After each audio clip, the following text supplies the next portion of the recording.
Rashtrawadi Congress party नेता और महायुति सरकार में मंत्री धर्मराव आतराम को बड़ा झटका लगा है। आतराम की बड़ी बेटी भाग्यश्री हेलगेकर एनसीपी शरद चंद्र पवार गुट में शामिल हो गई हैं। पार्टी के प्रदेश अध्यक्ष जयंत पाटिल और अनिल देशमुख ने भाग्यश्री को पार्टी में शामिल कराया। इस दौरान भाग्यश्री ने पिता का नाम लिए बिना ही उन पर हमला बोला और कहा कि आप शेर तो मैं शेरनी।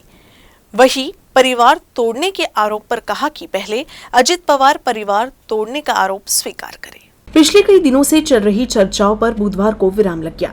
एनसीपी नेता और महायुति सरकार में मंत्री धर्मराव आतराम की बड़ी बेटी भाग्यश्री हेलगेकर शरद पवार गुट में शामिल हो गई।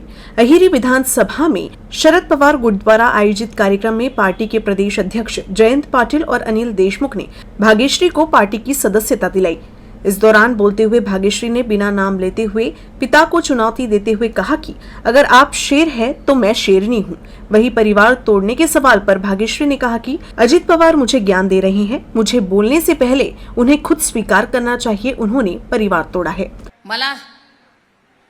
मी पुन्हा म्हणणार की बाबांवर मला काही टीका करायच्या नाही, त्यांचा आशीर्वाद माझ्या डोक्यावर राहील।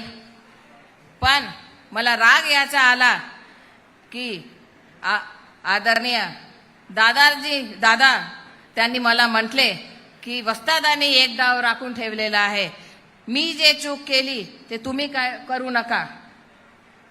दादांनी त्या व्यासपीठावर कबूल केली। मला दादा ज्ञान शिकवतायत तर मी दादाला विचारणार, तुम्हीच आमच्याकडे येऊन जा।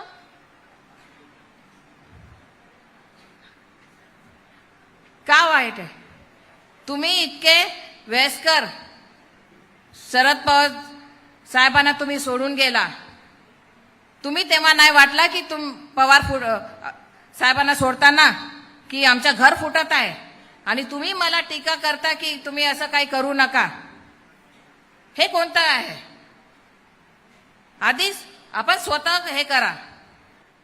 इस मौके पर जयंत पाटिल ने कहा कि राज्य सरकार में मंत्री होने के बावजूद इस क्षेत्र का विकास नहीं हुआ। भाग्यश्री आतराम अपने पिता के निर्णय से खुश नहीं थी, इसी के तहत आज वो अपने समर्थकों के साथ एक बार फिर शरद पवार जी के साथ आई है। मैं उनका स्वागत करता हूं। आणि ज्यावेळी राष्ट्रवादीतून आमच्यातले काही लोक फुटून तिकडे गेले त्यावेळी पासून भाग्यश्रीताई ह्या पवार साहेबांनी आणि आम्हाला येऊन सांगत होत्या की हे चाललंय, हे मला मान्य नाही, मला तुमच्याकडेच राहायचंय। आम्ही म्हटलं नाही, आता तुमचे वडील तिकडे गेलेत तर तुम्ही त्यांच्याबरोबर राहा।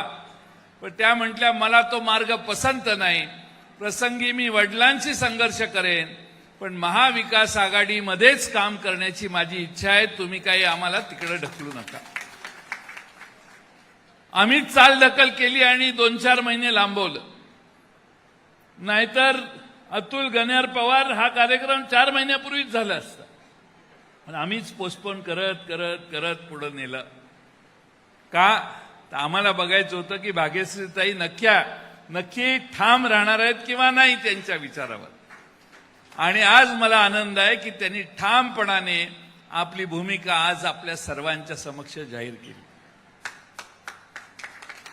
भाग्यश्रीताई, तुम्ही काही चिंता करू नका। तुम्हाला तुमच्या वडिलांनी जरा अंतर दिलेलं असलं तरी पवार साहेब हे तुम्हाला अंतर देणार नाही, तुम्हाला ताकदीने पाठिंबा देतील, हा माझा सगळ्यांच्या समोर विश्वास आहे। महाराष्ट्र में जल्द ही विधानसभा के चुनाव होने वाले हैं, जहां शरद पवार गुट अहिरी विधानसभा क्षेत्र पर भाग्यश्री को उनके पिता धर्मराव आतराम के खिलाफ चुनाव मैदान में उतारने वाली है। गढ़चिरौली के इतिहास में ये पहला मौका है जब पिता पुत्री चुनाव में आमने सामने दिखाई देंगे।